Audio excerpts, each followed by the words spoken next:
Hi everybody, and welcome back to the channel. In today's video, we're going to learn all about drinking vinegars, otherwise known as shrubs.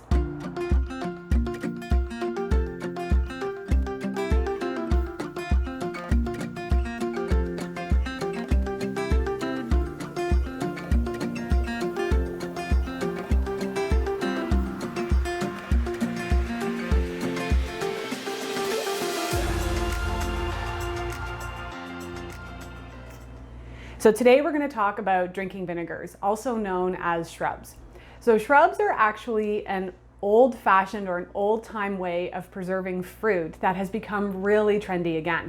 There's actually a lot of small companies, I can think of a couple just based in Ontario, that are starting to produce and sell shrubs. So I bet if you have a specialty grocery store or a natural health food store, you could probably find them and purchase them over the counter, maybe even at farmers markets. But today we're going to learn the basic process on how to make shrubs, and I'm going to share with you the recipe that I'm making today. So essentially, a shrub is, as I mentioned, a drinking vinegar. So this would have been a way to preserve fresh fruit prior to having refrigeration.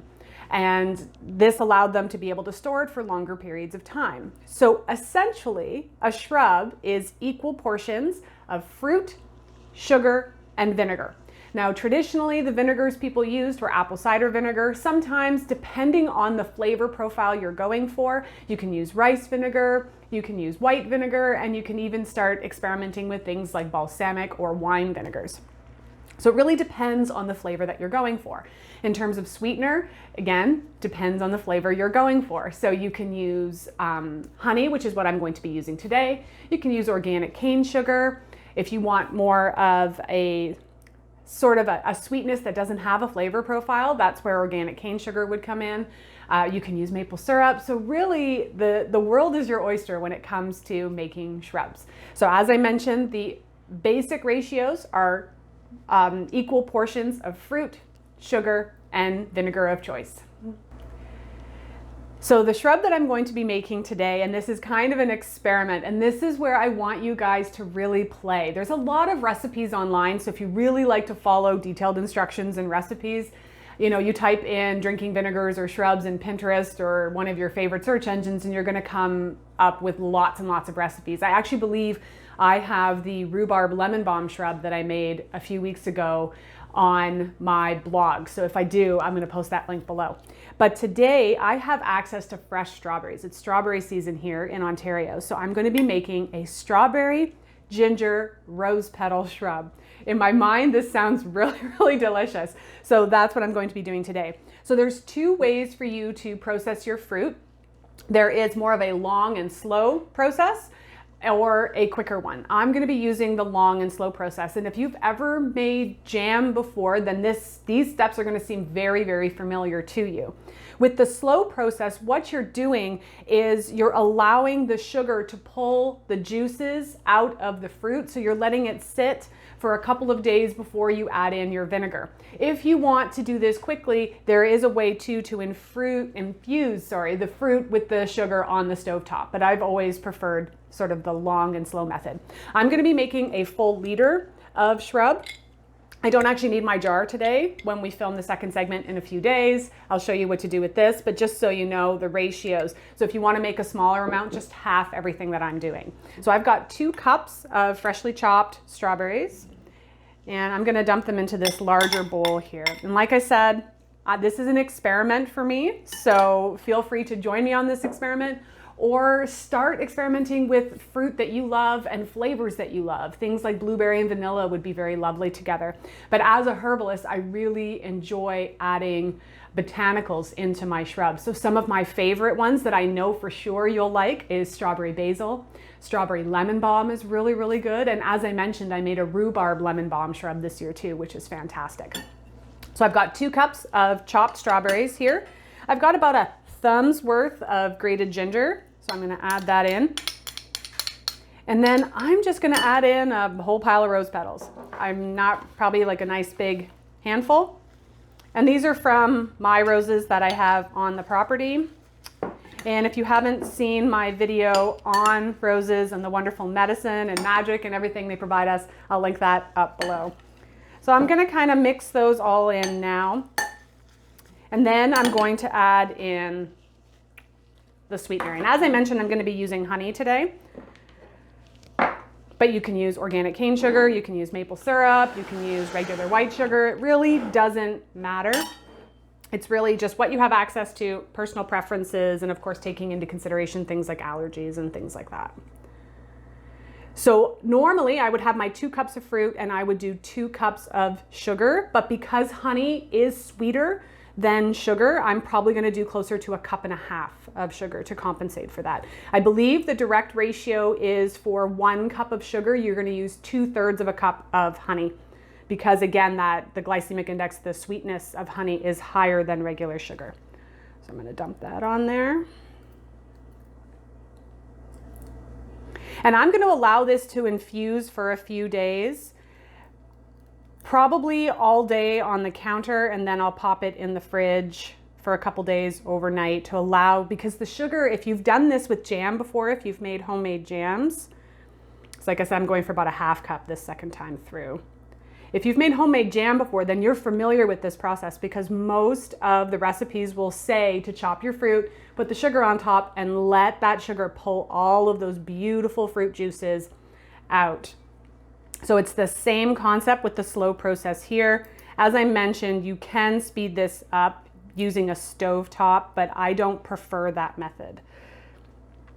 So other flavors that I have tried before would be cherries with a mix of apple cider vinegar and balsamic vinegar. So good. That was probably one of our favorite shrubs. And our cherries look like they're actually going to produce fruit this year. So I might give that a try. So I'm going to mix all of this in together, and I'm just going to let this sit for a few days. So when it is ready to put in the jar and add the vinegar, we will come back and film the last portion of this video for you. So we're back. It's been about 3 or 4 days. I can't remember exactly. It's been so busy here. But as you can see, the honey has done exactly what I wanted it to, and it's pulled all of those beautiful flavors and juices out of the strawberries, and it's pulled a lot of flavor out of the ginger and rose petals as well. So once you've reached this stage, and remember what I said in the previous video or in the previous segment, you can also do this with a hot process, which means that you would bring it to a simmer on the stovetop, but I prefer the slow passage of time.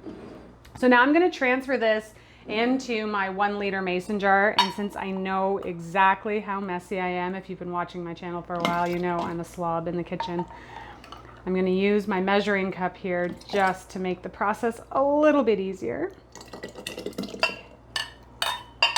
There we are. Now, some people strain the fruit out at this point, which is also an option, but I like to keep it in because I find that the flavors, the apple cider vinegar just helps to pull out even more flavor. So then that's how I'm going to finish off my shrub, is by topping it with a raw, unpasteurized apple cider vinegar. Now I'm going to fill all the way to the top here.